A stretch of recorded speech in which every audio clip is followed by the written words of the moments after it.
Pendant 20 ans de gros titres sur la guerre. Guerre contre le terrorisme, et pourtant, quand le Burkina Faso frappe en sac et au cœur la logistique d'un empire djihadiste, presque aucun écran ne s'allume. Un pays pauvre, épuisé, fait tomber Asmanidu, l'intendant du chaos, tandis que les chaînes qui commentent chaque attentat gardent cette fois le silence. Alors, quand Ibrahim Traoré promet de faire du Burkina Faso l'un des États les plus sûrs d'Afrique, que dit vraiment cette promesse sur le monde qui vous informe? Et si une victoire aussi rare peut être effacée par l'indifférence, qu'est-ce qui, ailleurs, disparaît déjà sous le bruit de fond médiatique? Ce récit n'est pas seulement l'histoire d'une arrestation spectaculaire dans le Sahel, c'est la radiographie d'un système qui préfère l'ombre à la lumière lorsque la victoire vient d'un petit pays africain. Dans les minutes qui suivent, il va montrer comment la chute d'un simple logisticien, Asmanidou, vient dérégler des circuits de carburant, d'armes et d'argent qui dépassent largement les frontières du Burkina Faso. Il expliquera pourquoi la promesse d'Ibrahim Traoré de faire de son pays l'un des plus sûrs du continent n'est ni un slogan naïf, ni une bravade isolée, mais le cœur d'un pari où chaque faux pas coûte des vies. Surtout, ce récit va poser une question que peu de plateaux osent affronter. Si les victoires burkinabais sont presque invisibles dans les médias internationaux, est-ce par simple négligence ou parce qu'une souveraineté assumée dérange trop d'intérêts installés?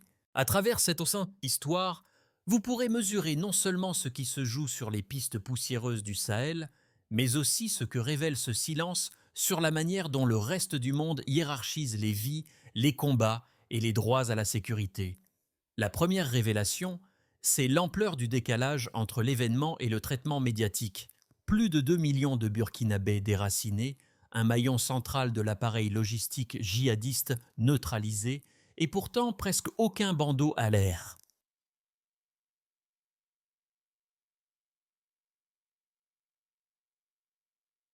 Sur les grandes chaînes internationales. La seconde, c'est l'identité même de la cible, non pas un chef charismatique brandissant un fusil devant une caméra, mais un comptable de l'ombre, Asmanidou, celui par qui passaient carburant, motos, cash et trousseau médical pour les combattants dans tout le Sahel.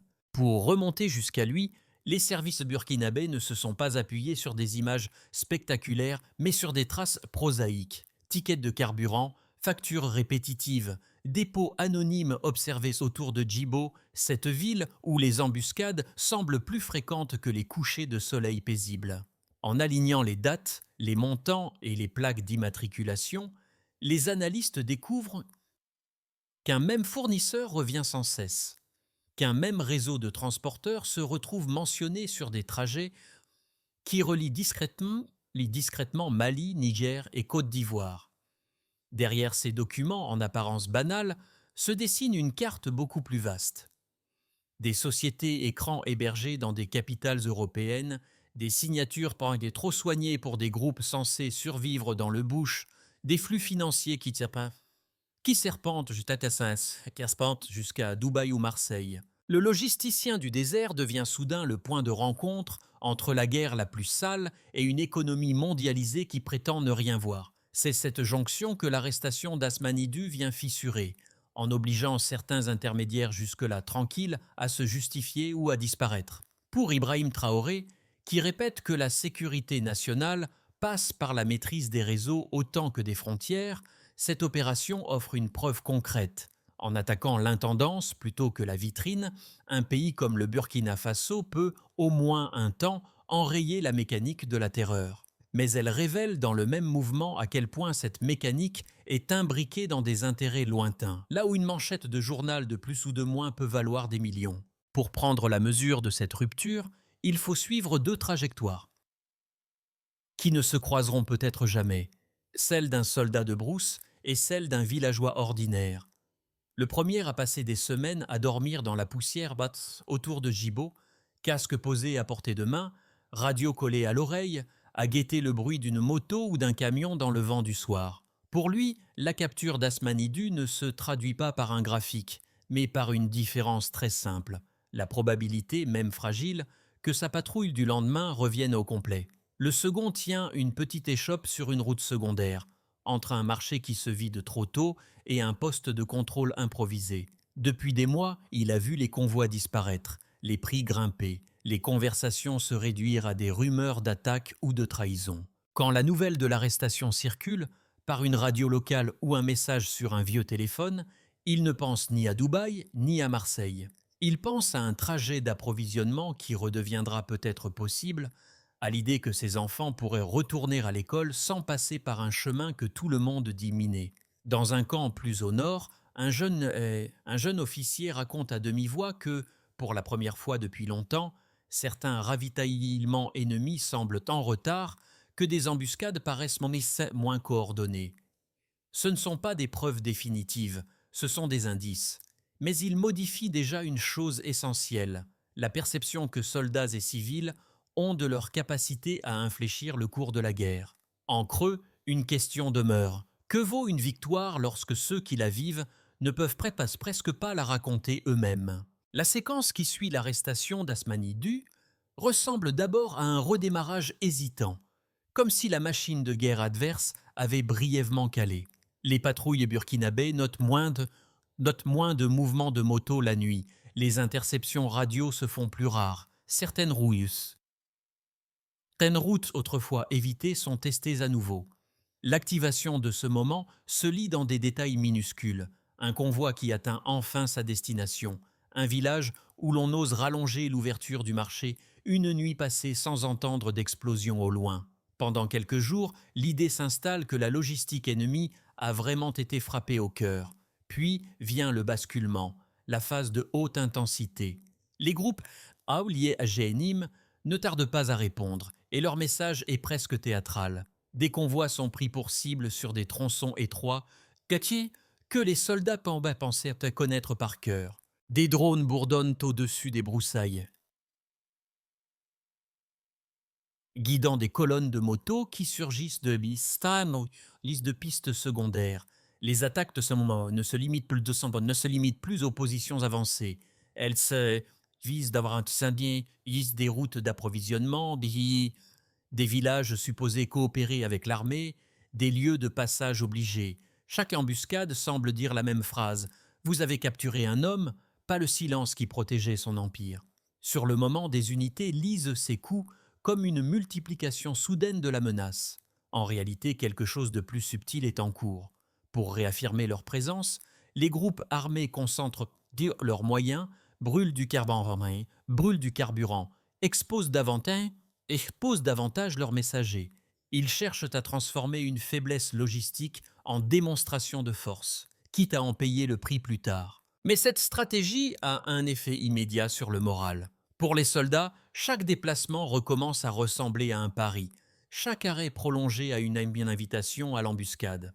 À Ouagadougou, la phase de dérive psychologique commence. Les rapports qui remontent parlent pour de coordonnées de convois connus avec une précision troublante, d'attaques trop bien synchronisées pour être attribuées au hasard. Peu à peu, un mot jusqu'alors murmuré s'impose, la trahison. Un informateur qui change de camp, un fonctionnaire qui vend une liste de rotation, un soldat qui transmet des indications au mauvais moment. Le conflit cesse d'être uniquement une guerre de territoire pour devenir une guerre d'infiltration où la loyauté se mesure à la seconde près.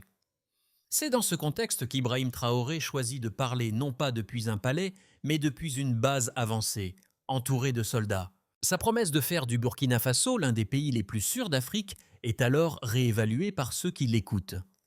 Elle n'apparaît plus comme une formule ambitieuse, mais comme un défi lancé à un ennemi qui a déjà prouvé sa capacité de riposte. Sur le terrain, certains jugent ce pari presque déraisonnable. D'autres y trouvent la raison de continuer à avancer, malgré la succession de chocs. La dérive qui suit se joue donc sur deux plans. Militaire, avec une vague de représailles qui frappe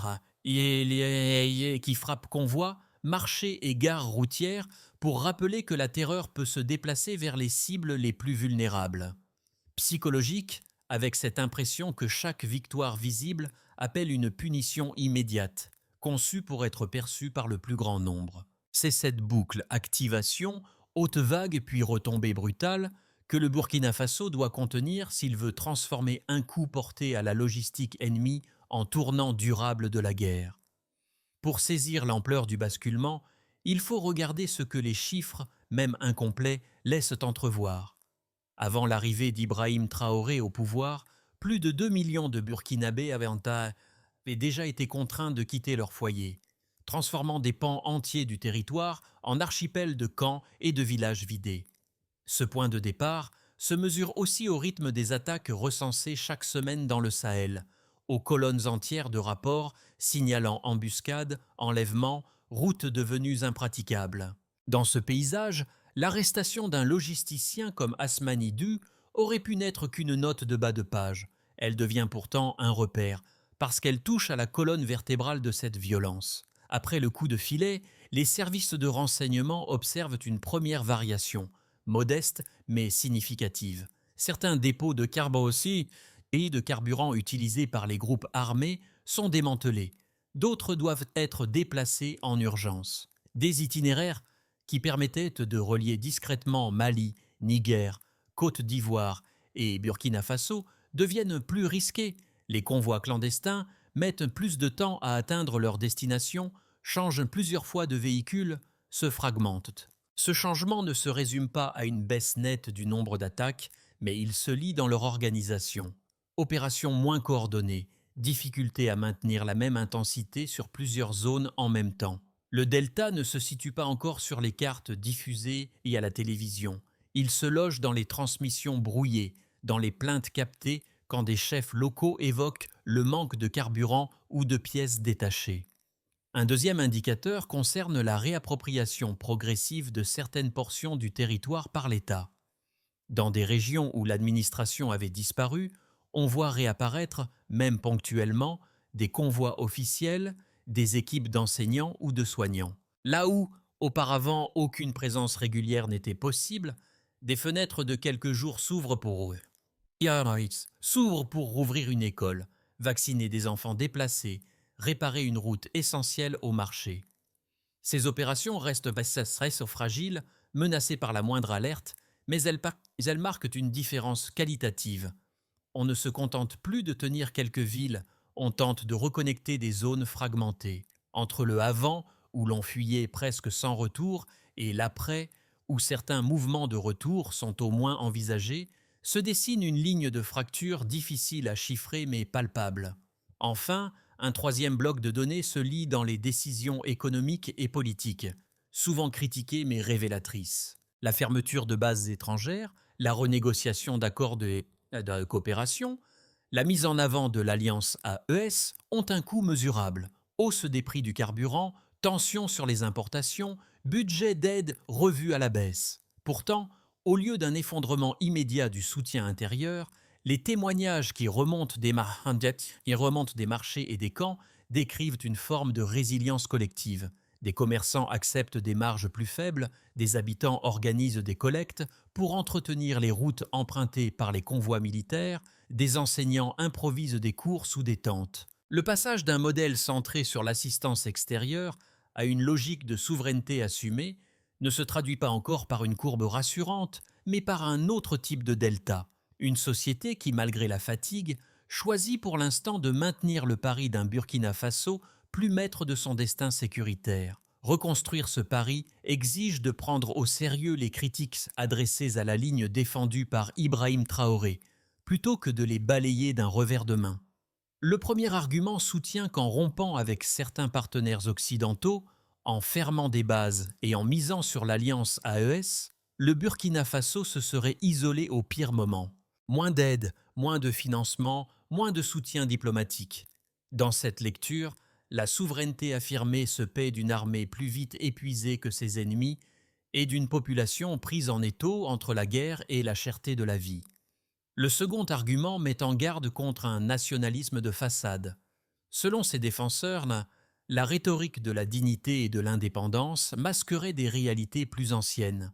Administration débordée, corruption persistante, institutions encore fragiles.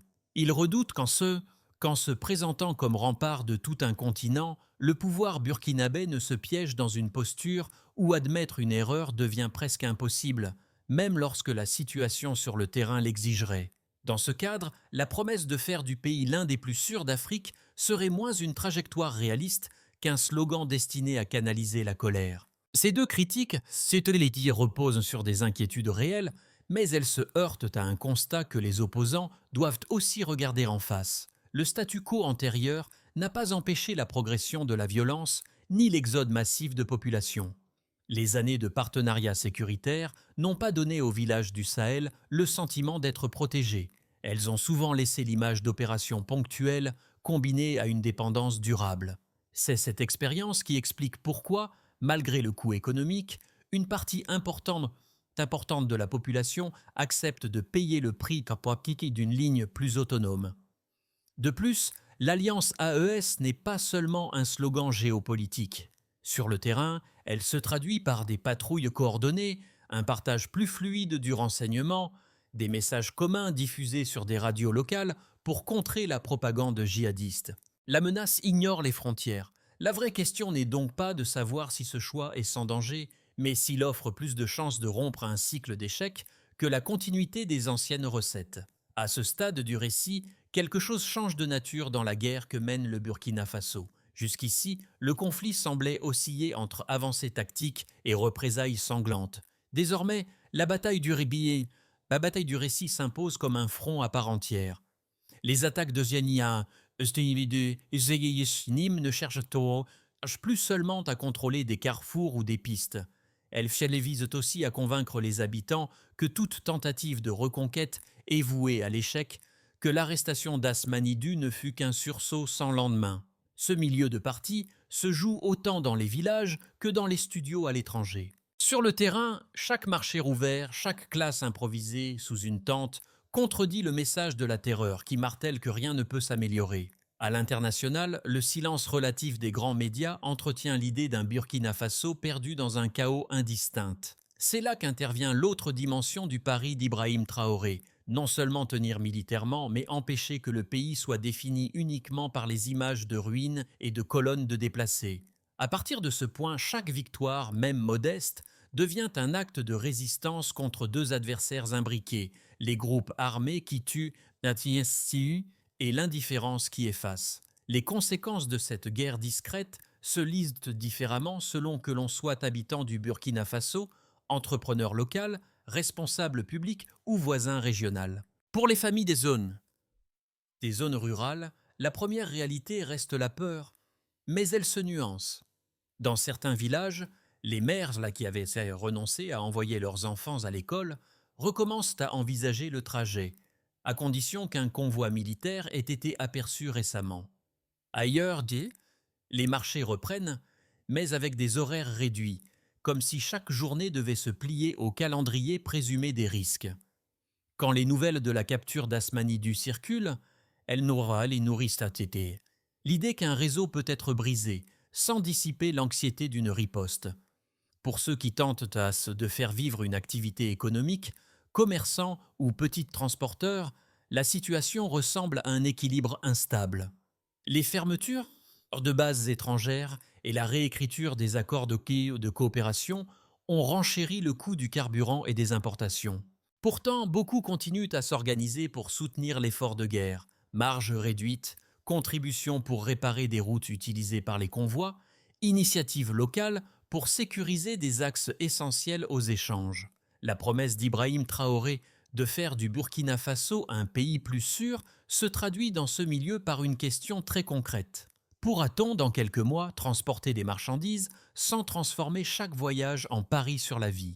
Du côté de l'État, l'effet se mesure à la fois en contrainte et en levier. Les autorités doivent assumer le coût d'une ligne souverainiste qui réduit certains financements traditionnels, tout en prouvant que l'alliance AES et la réorientation stratégique produisent autre chose qu'un discours. Chaque zone reprise, chaque école rouverte, chaque corridor partiellement sécurisé devient un argument pour justifier une trajectoire jugée risquée à l'extérieur. Dans ce contexte, les apparitions publiques d'Ibrahim Traoré, souvent au milieu des troupes plutôt que dans des salons officiels, servent à ancrer l'idée que le centre du pouvoir se rapproche volontairement de la ligne de front. Enfin, au niveau régional, la résonance dépasse largement le seul cas burkinabé. au Mali, au Niger et plus largement dans le Sahel, l'alliance AES est perçue par certains comme une possibilité de reprendre la main sur des conflits longtemps gérés sous tutelle extérieure. Des militaires arborent des équantins hors des écussons burkinabés, des foules brandissent des rapons et brandissent des drapeaux conjoints lors de manifestations. Pour les voisins inquiets, cette recomposition soulève des questions sur la stabilité, sur les flux de réfugiés, sur les risques de contagion. Pour d'autres, elle offre une perspective nouvelle. Si un pays comme le Burkina Faso parvient, malgré le prix payé, à enrayer la mécanique de la terreur, alors l'idée d'une sécurité africaine conçue et mise en œuvre depuis le continent lui-même cesse d'être un slogan et commence à ressembler à un horizon possible. Les prochains 6 à 12 mois pourront suivre au moins 3 trajectoires distinctes. Dans un scénario de base, le Burkina Faso stabilise progressivement certaines zones clés grâce à la poursuite des opérations conjointes avec le Mali et le Niger. Les réseaux hérités d'Asmanidou se reconstituent partiellement, mais s'en constituent partiellement, mais plus lentement et avec moins de fluidité, ce qui limite la capacité des groupes armés à mener des offensives multiples. Les attaques se poursuivent par cet essai. Parfois spectaculaires, cependant des axes prioritaires deviennent bien plus sûrs, permettant à des services publics de revenir par intermittence.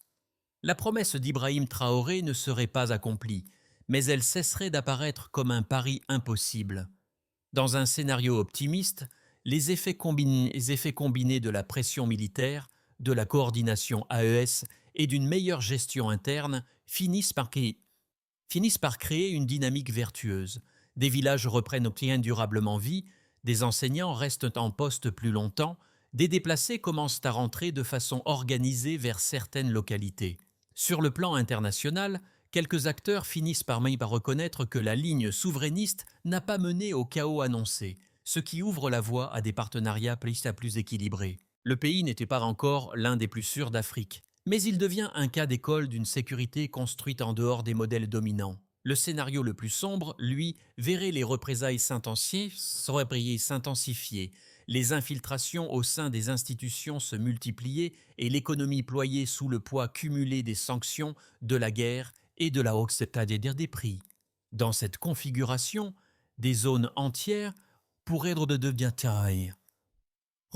impraticables et l'alliance AES serait mise à rude épreuve par les contraintes matérielles. La promesse de sécurité serait alors utilisée par les opposants comme symbole d'un pari perdu, tandis que les partisans y verraient un engagement trahi par l'indifférence ou l'hostilité extérieure. Face à ces possibles, la seule recommandation valable n'est pas d'embrasser l'optimisme ou le pessimisme, mais d'adopter une vigilance lucide. Il s'agit de suivre de près les signaux faibles. Écoles rouvertes ou refermées, routes sécurisées ou abandonnées, alliances renforcées ou fissurées. C'est à partir de ces indices qu'on pourra juger si le Burkina Faso avance vers une sécurité réelle ou si la promesse reste prisonnière des discours.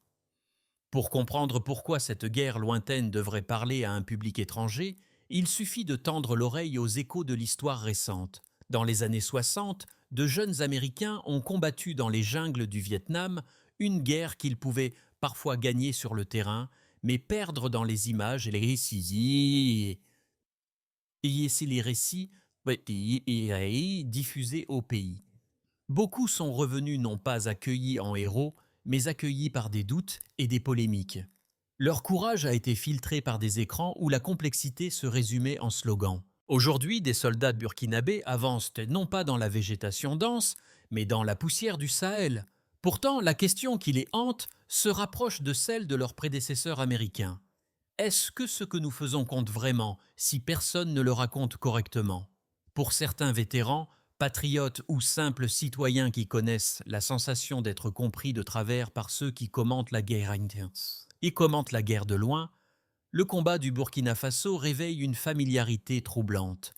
Ils savent ce que signifie entendre des responsables politiques parler de sacrifice en oubliant les visages de ceux qui en paient le prix. La situation interroge aussi le présent. Quand les mêmes capitales qui ont longtemps prêché la liberté utilisent aujourd'hui l'outil économique pour sanctionner un choix souverain, Quand les mêmes taquillent, les médias qui glorifiaient certaines résistances, passant presque sous silence les victoires burkinabés, la question dépasse le seul Sahel. Elle touche à la manière dont les petites nations sont autorisées ou non à défendre leur territoire selon leurs propres termes. Pour un spectateur qui allume son écran à des milliers de kilomètres, cette histoire offre un miroir. Elle demande « Jusqu'où êtes-vous jeté ? Et êtes-vous prêt, pensez à accepter que des sacrifices réels soient effacés des récits, simplement parce qu'ils ne correspondent pas aux attentes de vos propres institutions. Et comme moi, et ici, et surtout, et ça me suit. Que dit ce silence sur la façon dont vos propres combats pourraient un jour être racontés ou oubliés? Si l'on regarde au-delà des slogans, la question centrale devient claire. Que faudrait-il concrètement pour que le pari du Burkina Faso tienne? Un premier chantier concerne la sécurité locale, là où la guerre se gagne ou se perd chaque jour. Il implique de renforcer les dispositifs d'alerte communautaire, de soutenir les groupes d'autodéfense encadrés par l'État et de mieux protéger ceux qui transmettent des informations. La réussite se mesurerait au nombre de villages capables de signaler une menace sans subir aussitôt des représailles. Un deuxième axe tient à la cohérence de l'alliance AES. Dans les faits, cela signifie des patrouilles vraiment coordonnées, des centres de renseignement partagés et une doctrine claire pour empêcher les groupes armés de se replier simplement vers le pays voisin. Ici, la réussite se mesurerait à la réduction des zones grises à la frontière, ces espaces où personne n'assume vraiment l'autorité. Pour Ibrahim Traoré, cette dimension est cruciale. Sans continuité entre Burkina Faso, Mali et Niger, la promesse de sécurité resterait fragmentée. Un troisième bloc porte sur la résilience économique et sociale. Il s'agirait de cibler quelques corridors de transport à sécuriser en priorité, d'y concentrer les moyens de protection, puis de soutenir les activités qui redonnent un revenu minimal aux déplacés et aux habitants restés sur place. Le succès se jugerait autant à l'ouverture régulière des marchés qu'à la capacité des écoles à rester actives plusieurs mois de suite. Enfin, un dernier volet concerne la bataille du récit. Documenter les victoires, même partielles, soutenir des médias locaux, dialoguer avec une diaspora attentive. Autant de gestes qui réduisent l'écart entre ce que vivent les Burkinabés et l'image que le monde en reçoit. Sans cette dimension, même des progrès réels risquent de rester invisibles. Et le pari d'Ibrahim Traoré pourrait être jugé sur la base d'instantanés tronqués plutôt que sur l'évolution du terrain. On peut imaginer un soldat debout sur une terre rouge à l'aube, fusil posé contre l'épaule, drapeau du Burkina Faso derrière lui. Personne ne prépare de parade pour son retour, aucun grand titre ne l'attend sur les écrans. Mais il se tient là, pris entre la fatigue et la décision de repartir en patrouille. Autour de lui, le vent porte le bruit d'un moteur lointain et l'écho d'une promesse répétée par Ibrahim Traoré, celle d'un pays qui refuse de vivre éternellement dans la peur. Dans cette lumière pâle, la question cesse d'être théorique. Ce soldat sait que la capture d'Asmanidu n'a pas mis fin à la guerre, il sait que les représailles peuvent surgir à tout moment. Pourtant, il continue, non parce qu'il croit à un miracle, mais parce qu'il estime que renoncer reviendrait à laisser d'autres décider du sort de sa famille. Pour lui, la souveraineté dont parlent les discours n'est pas un mot d'ordre abstrait. C'est la possibilité que ses enfants grandissent dans un pays qui ne demande plus la permission avant de se défendre. La ligne qui relie ce visage aux déclarations d'Ibrahim Traoré se trace loin des caméras. Elle rappelle qu'avant d'être un enjeu géopolitique, la sécurité est d'abord une affaire de dignité. À la fin, la question revient à celui qui écoute cette histoire, loin du Sahel, mais touché par ce qu'elle révèle. Quand un petit pays décide de rompre avec les réflexes de dépendance et d'assumer le coût d'une souveraineté plus exigeante, chacun doit choisir une position. Observer en silence, en pensant que ce qui arrive au Burkina Faso ne concerne que lui, ou reconnaître que la manière dont son combat est raconté en dit long sur le monde que nous partageons. Ce récit n'appelle ni à l'adhésion aveugle, ni au rejet automatique. Il invite à confronter les images rapides des écrans avec les voix plus lentes venues des villages, des camps, des postes avancés. Soutenir un peuple qui refuse de se résigner ne passe pas seulement par des décisions d'État, mais aussi par des gestes simples, s'informer autrement, refuser certains raccourcis, relayer des histoires qui n'entrent pas facilement dans le flux. Face à ce Burkina Faso qui tente de tenir sa promesse de sécurité malgré les représailles et l'isolement relatif, la question reste ouverte. De quel côté du silence chacun choisira-t-il de se tenir ?